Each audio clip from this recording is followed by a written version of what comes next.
Hi, my name is Gorety Ibarra. I am 23 years old and I'm from Chicago. I work at a restaurant, a Mexican restaurant. I'm a server, cashier.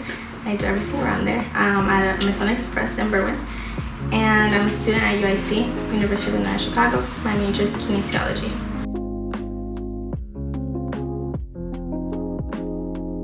I grew up in a very Catholic household. We would go to Mass every Sunday, we would pray the rosary every day. Me, my mom, and my dad would sing in the choir, and I started playing the guitar there when I was like 6, 5. So I grew up knowing there was a God, that there was someone, but obviously I was small, so I didn't know. I didn't have a relationship. I was super young. I kind of grew up as like known as like the church girl in elementary school, middle school, high school. Like, no la inviten porque ella va a misa. No le digan esa because she goes to church. O la que reza, o la que va a misa, la que va a la iglesia. So it was just this thing of like, you make Jesus your personality. And I was like, yeah, I don't know why, but I do. So yeah, growing up like that, it wasn't hard. It was just kind of like, is it worth it? Because I didn't have a relationship. It was just like, either because my mom would make me go. She wouldn't force me, but she was just kind of like, we're going to Mass. So again, I just knew it was the right thing to do, but I didn't know why, I didn't know who, nothing. And I grew up in a very unhealthy household as well. It was just very inconsistent with my parents. Their marriage was super unhealthy. There was physical, verbal, drug and alcohol abuse, so it was just very chaotic all the time. There was never like peace and like quiet. So that was one thing. Like, I never had consistency at home, and my dad was in and out all the time. Se iba, regresaba, se iba, regresaba. So I just didn't know what was healthy at the time. I think when everything just changed for me was when I was 8 years old. There was just a huge turning point where my mom was pregnant with my twin siblings, and I was 8 and my dad just left. But it was that one of the times where he left and just never came back. And as an 8-year-old, I was just kind of left with the question of like, why wasn't I enough for my dad to stay? Why wasn't I enough for him to like love me, raise me, protect me? And I think those questions impacted me like up until now. And it was just repetitive all the time. I said like, why wasn't I enough? Like, so growing up with those questions and like going to Mass, I was like, well, if Jesus is who he says he is, and if there's a God, then this is the right place that I should be. And there was just such a huge amount of peace during Mass, during prayer, during the rosary. But I was like, well, yeah, people are telling me that like that I made Jesus my personality, but this is where I feel safe and this is where I feel peace. So I think that was for sure the turning point in my life, just being my mom's right hand, raising my siblings, and being 8, 9, 10, 11, up until now. So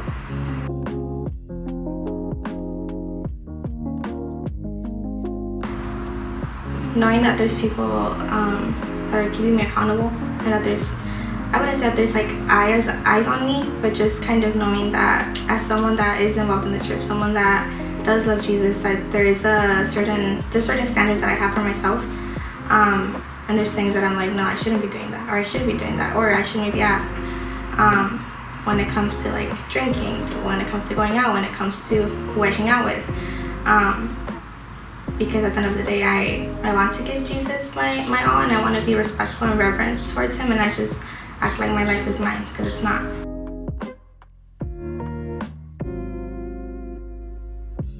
My encounter with Jesus was when I was 18. Again, I was like involved in the church. I kind of knew like what it was to be Catholic, or just to be in church, to love Jesus, but I knew of him, I just wasn't in love with him. And I was just kind of like, how do these people like love him, and how do they like want to be here and spend so much time of their lives here? And I usually don't share this because I think I sound a little insane, but Jesus loves in insane ways. So it was during Holy Week. I was 18, and we were praying the Divine Mercy Chaplet. And I sound insane. And I had a vision, and I was at the crucifixion.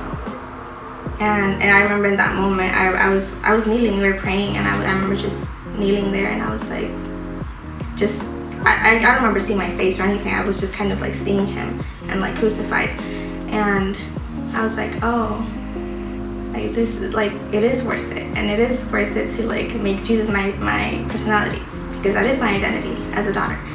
And so many questions were answered in that moment. That Holy Week just answered like my lifelong questions of, even though my biological father wasn't in my life, like I do have a father, and like he does love me, and like he's not gonna abandon me. And it was really overwhelming, and it was a little scary to have that encounter. But I think that's when the love for the Eucharist started growing. And I was 18. I feel like I was a baby, but there was just this truth and Jesus being in the Eucharist and just wanting to be with me. And I think a lot of the questions were answered of just like, this is what you're made for, and yeah, I am a good father, and I want to be with you. I want to be, just in full union with you. So, that was my encounter.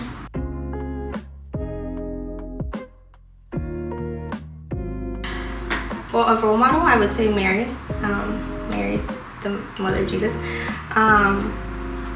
I think ever since I started my journey as a consagrada, I think she was just kind of this role model to me of being receptive, being sensitive. That it is okay to be sensitive as a woman. And I do live by John 2, verse 5, where Mary tells the servants, do whatever he tells you, because I think that Mary just calls me to obedience to her son.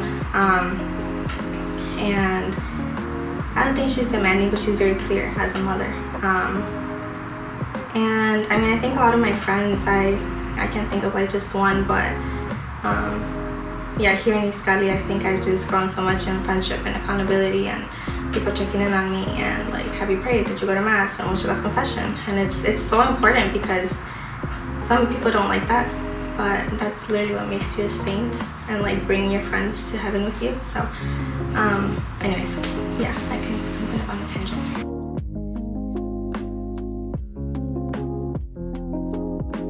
And I just think that I struggle maybe not on a daily basis, but on a weekly basis for sure, just like making time for prayer, not leaving it last minute, but doing it first thing in the morning.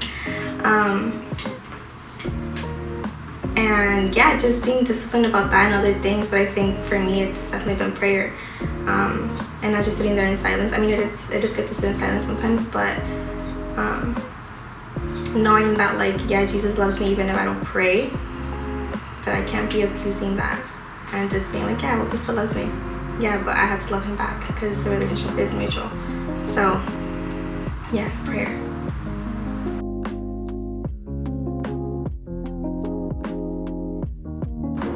Just how I'm like changing every single day and praying every single day and growing my relationship with Jesus. I think it's so important to me to be growing in friendship with my friends, with my family. And I think when I was younger, I was very much like, I don't need help. I don't need people to help me. I don't need this, I don't need that. And I think now I'm like, no, like Jesus calls me to a community. He calls me to be friends with others. He calls me to ask for help. And I think it was my pride before, just a little bit prideful. Because I just grew up very independent, and to depend on others kind of hurts me a little bit. And it's just kind of that thing of like, I have to be receptive to a man's help, whether it's a friend, a boyfriend, my brother, and just being open to like, Jesus does want to help me through like my friends and everyone that's around me, and just being patient. And I think patience it's such a hard virtue, but it is so important. And just being friendship, just being patient with my family and with my friends, and just knowing that they're human too, and loving them still. So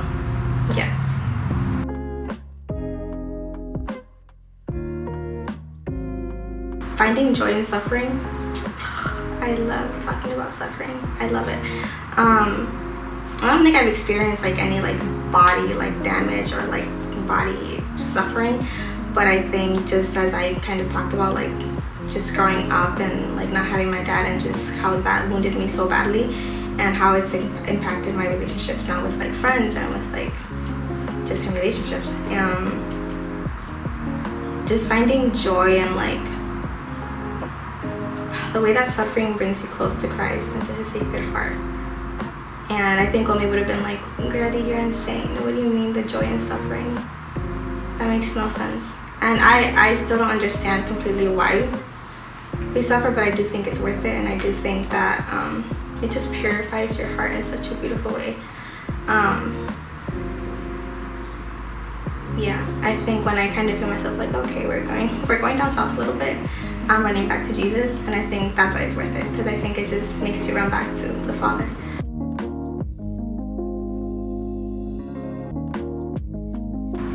Well, I already did how I would try to do holy hour every day, but I'm really trying to be disciplined this Lent to just give Jesus an hour of my day, aside from prayer. And I don't think it's been really hard because I live right by a church and there's adoration every single day, but just finding that balance of like, okay, this is a good time, this is not a good time, and just being super intentional with my prayer, even if it's hard, even if I don't want to. Excuse me. And I've also been offering up a day for someone or something. So every single day that, a new day comes by and I'm just like, okay, today, Jesus, I offer this day up for this person, or for this person's this, or so I'm trying to just offer up a day for someone else, not for myself. I think that I sometimes I just think about the way that Jesus just like desires each one of his children to be home, and to just spend time with him. And I mean, by me saying like, come back home, like come back to mass, like go to confession, and just like sit there, even if you have nothing to say to Jesus, just sit there in silence and just like let him hold you.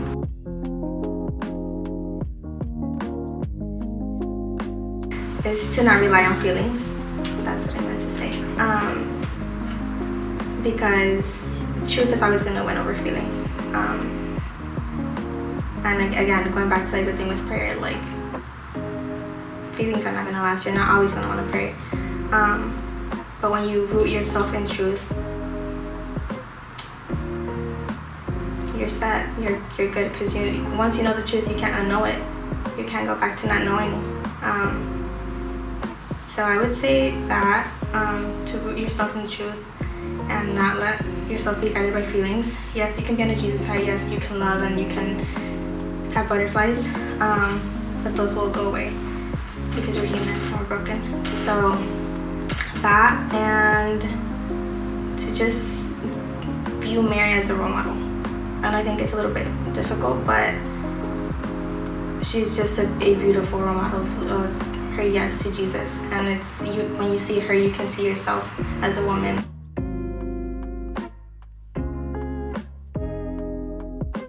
There's a woman that's holding onto Jesus' cloak and she's like healed. Mm-hmm.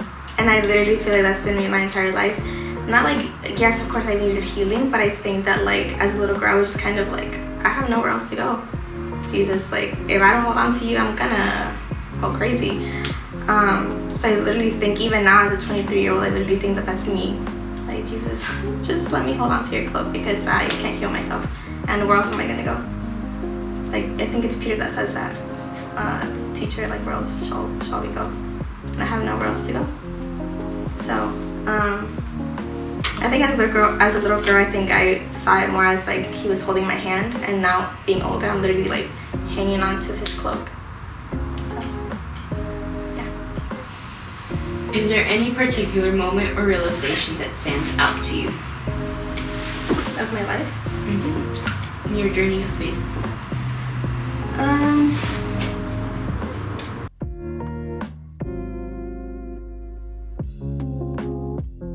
I think I would say the whole thing with veiling. I think it's like pushed me to be a little bit, I think I've been pretty modest just because my mom wouldn't let me dress a certain way, but I think of my whole journey with veiling, and like I got my first veil, I think I was like 19, and I wore it until I was 22. And it was just this like desire in my heart that I was like, I want to do this, but I'm gonna look a little weird because I'm so young. And it was again Mary just being like, do whatever he tells you. And I was like, oh, right, like my father wants me to do that, I have to do that. And I think I've just grown so much love and like desire to be obedient as a daughter. And I think veiling was not the easiest thing for me to do, but it was out of love, it was out of reverence. It was out of just looking at Jesus with love and him looking back at me. And yeah, I would say veiling and just dressing modestly.